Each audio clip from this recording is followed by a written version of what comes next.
If you are someone who is trying to speak with more clarity, be more easily understood, or sound more professional, persuasive, or confident, then this video is for you. Today, I'll be covering some of the basics on what you need to know when trying to neutralize your accent.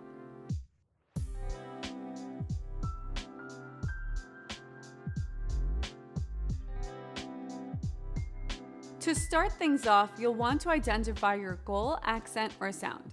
Since you're watching this video, you most likely want to achieve a more neutralized version of American English. And since that's what I specialize in, that's what I'll be focusing on.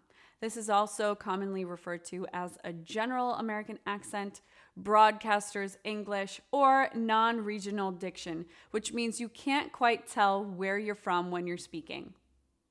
I want to make it clear though that even though we're using terms like general or standard, doesn't mean that there's a right or wrong way to speak English in the United States. It just means that this is the most baseline version of the language.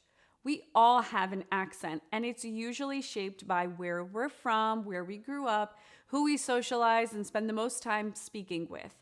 So if you are trying to add on to that and neutralize your sound for a specific reason, purpose, or context, then achieving a neutral accent is a great way to be more clear when speaking. But it's something that you can turn on and off whenever you want to. Okay, next step is to become familiar with the way that you sound when you're speaking. Most people are completely unaware of the way that they pronounce things compared to what they're aiming for. So make sure that you do a little detective work on yourself first. It's important to identify exactly what you want to neutralize about the way that you sound when you're speaking. Working with a professional will fast-track the process of pinpointing exactly what differences or substitutions you might be making in terms of pronunciation, intonation, syllable stress, rhythm, reductions, vocabulary, expressions, and grammar usage. After you've gone through that process or assessment with a professional, it will be much easier to work towards your goal accent or sound. You're going to learn how to slow down your speech and over-enunciate or clearly pronounce your target sounds and words while practicing.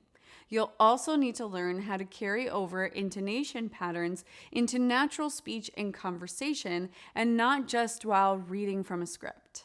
It's important that you set aside time to practice every day for at least 10 to 15 minutes so that you can build up the necessary muscle memory, self-awareness, and consistency while speaking. Doing something every once in a while for half an hour or an hour is a quick way to go nowhere fast. So make sure that you're realistic and that you make this a priority and incorporate it into your daily routine.